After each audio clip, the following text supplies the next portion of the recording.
Ukraine wants to cancel mineral agreement with the US. The King and Queen of Belgium arrive in Hanoi for state visit to Vietnam. Nghệ An. Many opportunities for skilled workers. You're watching today's news on NTV channel. My name is Ha Zhang, your host.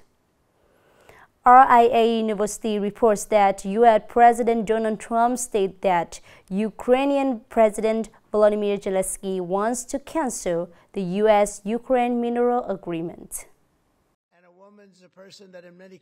Reuters quotes Trump saying, Zelensky, is trying to withdraw from the rare earth agreement. And if he does, he will run into trouble, big trouble. He wants to become a NATO member. But he will never be admitted to NATO. He understands that. According to an official statement posted on President Zelensky's office website, after negotiations on March 11, the US and Ukraine agreed to sign a comprehensive agreement on the development of Ukraine's mineral resources. Zelensky criticized the US for not addressing security guarantees in the agreement and focusing solely on American control of resources.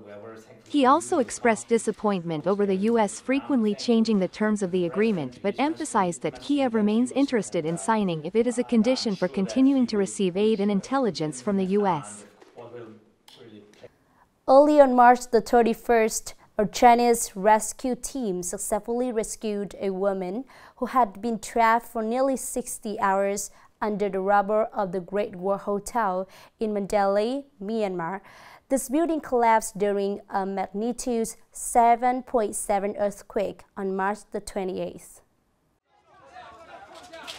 The Chinese rescue team managed to save the victim after more than 5 hours of employing various professional techniques. She showed good signs of life upon rescue. This was the first survivor rescued by the Chinese search and rescue team after their arrival in the heavily affected city of Mandalay on March 30th. Another Chinese rescue team from Yunnan also rescued a survivor in Naypyidaw, the capital of Myanmar, on the morning of March 30th. Naypyidaw was also significantly impacted by the severe earthquake on March 28. According to the State Administration Council of Myanmar, as of March 30th, the earthquake has resulted in approximately 1,700 deaths, 3,400 injuries, and 300 people still missing. Early this morning, March the 31st, King Philip and Queen Mathilde of Belgium arrived in Hanoi, beginning their state visit to Vietnam from March 31st to April the 4th at the invitation of President Lương Cường and his wife.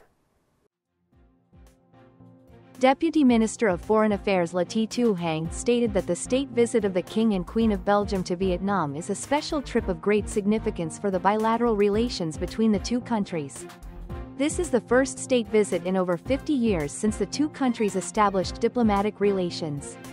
Especially in the context of Vietnam entering a new era, it marks an important historical milestone, propelling the relationship into a new phase of development with more effective cooperation. Additionally, Deputy Minister Lê Thu Hằng mentioned that 34 CEOs from leading Belgian and EU corporations in logistics, port services, energy transition, climate change response, healthcare, and food sectors are expected to accompany the King and Queen during this visit. This reflects Belgium's desire to strengthen the existing foundations of cooperation with Vietnam while seeking and exploring new opportunities in potential areas where Belgium has strengths and Vietnam has needs. She affirmed. Coming up next are some updated news. Early this morning, Vietnamese rescue teams arrived in Naypyidaw, the capital of Myanmar, after securing their accommodations. The team promptly organized field reconnaissance, outlined their mission, and began the search for victims.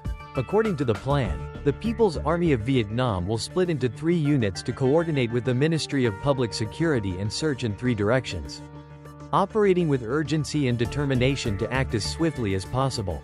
To locate the victims, the rescue teams from the Ministry of Public Security have deployed trained dogs for identification. After assessing the situation in the area and estimating the number of suspected trapped victims, the rescue teams will send an engineering unit to conduct demolition work. using wall-through radar detection systems and imaging and sound equipment to accurately identify the victims' locations. Additionally, 30 medical personnel have been dispatched to form a small-scale treatment team to provide first aid to both victims and local residents. The delegation also donated 30 tons of dry food to Myanmar to assist those affected by the earthquake. The Vietnam Association of Realtors, VARS, predicts that the supply of residential real estate in 2025 will recover strongly, increasing by approximately 10% compared to 2024. Data from VARS indicates that in 2024, the market recorded about 65,376 new products, 3 times that of 2023. This recovery is driven by projects that have been unblocked and newly licensed, including social housing. The implementation of new laws and the merging of provinces and cities will help reduce legal procedures. The absorption rate is expected to remain above 70% in 2025, although it may slow down due to rising prices and inflationary pressures. On March 30th, the first flight of Vietnam Airlines from Ho Chi Minh City to Beijing, flight number VN 516, officially took off at 12:45 a.m. from Tan Son Nhut Airport and landed safely at Dak Sing International Airport at 6:30 a.m. local time.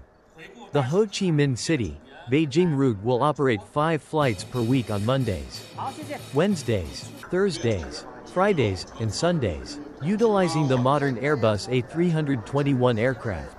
With this addition, Vietnam Airlines increases the total number of routes between Vietnam and China to 6, offering 40 flights each week that connect major cities such as Hanoi and Ho Chi Minh City with Beijing, Shanghai, and Guangzhou.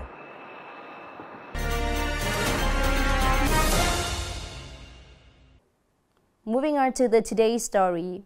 In the early months of the year, many large companies have started operations and expanded their production. With a strong increase in orders and stable production, the demand for workers has grown significantly.